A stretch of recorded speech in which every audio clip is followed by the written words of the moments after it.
Assalamualaikum viewers, welcome back to my YouTube channel Learn with Laila Afzal Khan. In today's video we are going to discuss general English paper for the examination of तहसीलदार खैबर पख्तूनख्वा का 2018 का हम ये पास paper discuss करने वाले हैं ताकि आप लोगों को अंदाज़ा हो कि पेपर पैटर्न क्या है और इसमें किस टाइप के क्वेश्चंस आते हैं और किस तरह से आपने अपनी तैयारी करनी है। तो सबसे पहले हम देखते हैं इसके मार्क्स कितने हैं। टोटल मार्क्स है 200 इस पेपर के। ये 200 मार्क्स का पेपर करने के लिए आपको टाइम अलाउड होगा 3 घंटे 3 आवर्स का। इसके अलावा क्वेश्चंस आपने टोटल करने हैं 6 सवाल 6 क्वेश्चंस करने हैं। सबसे पहला क्वेश्चन और सबसे पहले नोट लिखा हुआ है all the questions are compulsory. It means that you have to answer all the 6 questions to get good marks. Question number 1 है write a comprehensive analytical essay of 700 words on any one of the following। आपको choice दी गई है, अच्छी खासी choice दी गई है, आपने ऐसे करना है। कितने वर्ड्स का ये भी मेंशन है, 700 वर्ड्स का करना है, ठीक है। और ये टोटल मार्क्स इसके हैं 70 मार्क्स। तो 70 मार्क्स के लिहाज से you have to perform your best, give your best in this one. आपके पास इसमें टोटल हैं 6 टॉपिक्स दिए गए हैं, आपने किसी एक पे करना है। ये ऐसे पे मैं अलग से वीडियो बनाऊंगी। ऐसे के हवाले से मेरे पास बहुत अच्छी और ज़बरदस्त किस्म की टिप्स हैं, वो आपके साथ मैं शेयर करूंगी।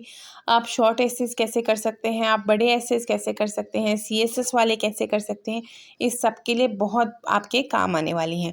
तो पहला क्वेश्चन एग्जैक्टली 70 मार्क्स का है।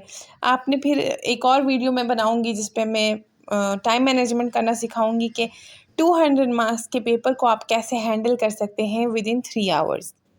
ओके गाइस, क्वेश्चन नंबर 1 हो गया। क्वेश्चन नंबर 2 होगा कॉम्प्रिहेंशन के बारे में। आप लोगों ने क्या करना है, read the following passage and answer the questions at the end. ये क्वेश्चन है, ये पार्ट है 40 मार्क्स का।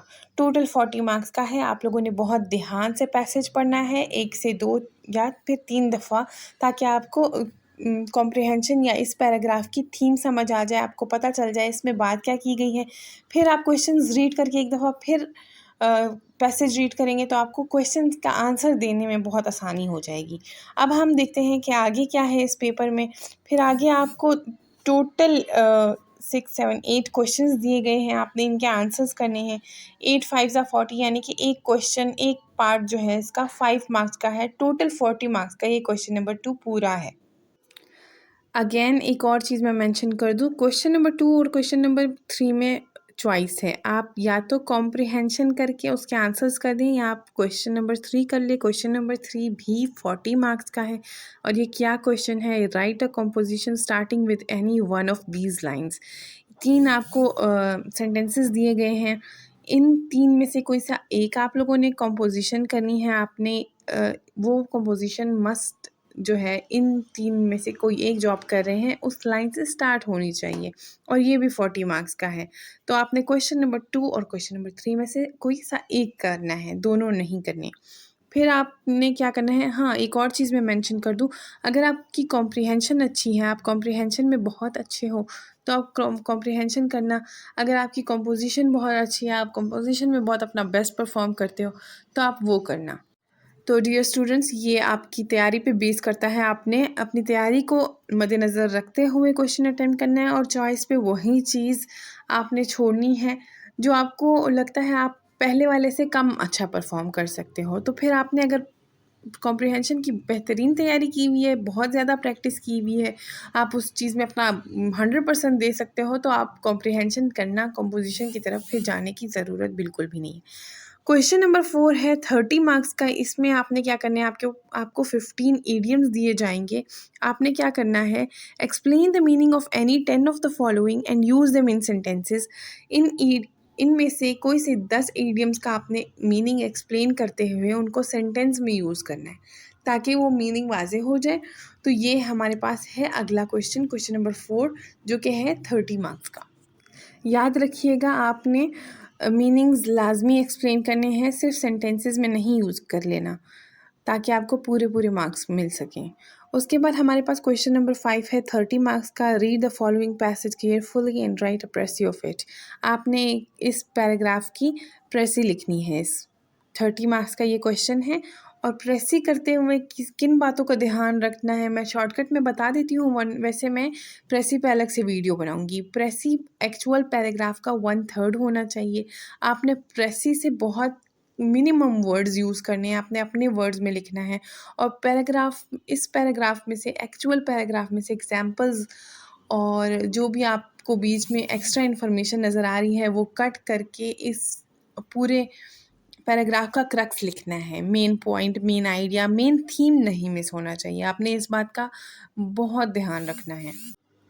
अब हम चलते हैं अपने आखिरी क्वेश्चन की तरफ, जो कि है क्वेश्चन नंबर 6।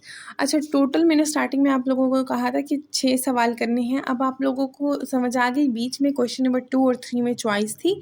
आपने टोटल 5 सवाल करने हैं, 6 सवाल नहीं करने। पेपर के जो टोटल मार्क्स हैं वो 200 हैं और आपको टाइम ड्यूरेशन 3 घंटा दिया गया है। लेकिन क्वेश्चंस आपने कम करने हैं, तो आपने परेशान नहीं होना कि आप कैसे 200 मार्क्स का पेपर करोगे 3 घंटे में, तो इसलिए परेशानी की कोई बात नहीं है। अच्छा, आखिरी सवाल हमारे पास है, translate the following into English. आपने ट्रांसलेशन करनी है। आपको उर्दू में एक पैराग्राफ दिया जाएगा जिसको आपने इंग्लिश में ट्रांसलेट करना है। इंग्लिश में ट्रांसलेट करने के लिए कुछ टिप्स मैं यहाँ पे साथ ही बता देती हूँ। वैसे मैं अलग से ट्रांसलेशन पे इंशाल्लाह जल्द ही आप लोगों के साथ सीरीज़ पेश करूँगी जिसमें आपको ट्रांसलेट करने में आसानी होगी। फिर आपको कोई मुश्किल नहीं होगी, आप ट्रांसलेशन से घबराएंगे भी नहीं। आप कैसे मुश्किल अल्फाज को हैंडल कर सकते हैं और कैसे आप बहुत बड़े पैराग्राफ को बहुत खूबसूरती से और बहुत कम वक्त में ट्रांसलेट कर सकते हैं, ये सब मैं उस वीडियो में बताऊंगी इंशाल्लाह। अच्छा, तो ये सवाल भी आपके पास है 30 मार्क्स का। कोशिश आपने ये करनी है ट्रांसलेशन बिल्कुल एग्जैक्ट हो। अगर एग्जैक्ट नहीं भी हो, जैसे एक सेंटेंस है, कायद आज़म ने तलबा को ख़िताब करते हुए फ़रमाया, आपने इसका थीम जहन में रख के इसका ख़याल रखते हुए आपने ट्रांसलेट करना है। ज़रूरी नहीं है कि आपने वर्ड टू वर्ड ट्रांसलेशन करनी है। कम्पिटिटिव एग्ज़ाम में याद रखिएगा, चाहे आप CSS की तैयारी कर रहे हों, चाहे आप PCS की या फिर PMS की, आपने ट्रांसलेशन करते हुए ये ध्यान नहीं रखना कि आपने वर्ड टू वर्ड ट्रांसलेशन करनी है, क्योंकि अब वो ज़माना गया और कम्पिटिटिव एग्ज़ाम्स में हम वर्ड टू वर्ड ट्रांसलेशन नहीं करते। हम पैराग्राफ को एज अ होल और सेंटेंस की एज अ होल तशरीह करते हैं। तो ये था दोस्तों आज का लेक्चर, जिसमें मैंने आपको बताया कि आप लोगों ने तहसीलदार KPK की एग्ज़ाम जनरल पेपर जो कि इंग्लिश में होता है उसका पैटर्न मैंने डिस्कस किया। ये पास पेपर 2018 था जो हम डिस्कस कर चुके हैं। आई होप सो आपको मेरी वीडियो से कोई फ़ायदा पहुंचा होगा। अपना ख़याल रखिएगा। अल्लाह हाफ़िज़। और इंशाल्लाह आगे जैसे जैसे मुझे वक्त मिलता जाएगा मैं आपके साथ ये ग्रामर के हवाले से मज़ीद इन्फॉर्मेशन और मज़ीद वीडियोस बनाऊंगी ताकि आपको ग्रामर का कोई भी पेपर हो करते हुए मुश्किल पेश ना आए।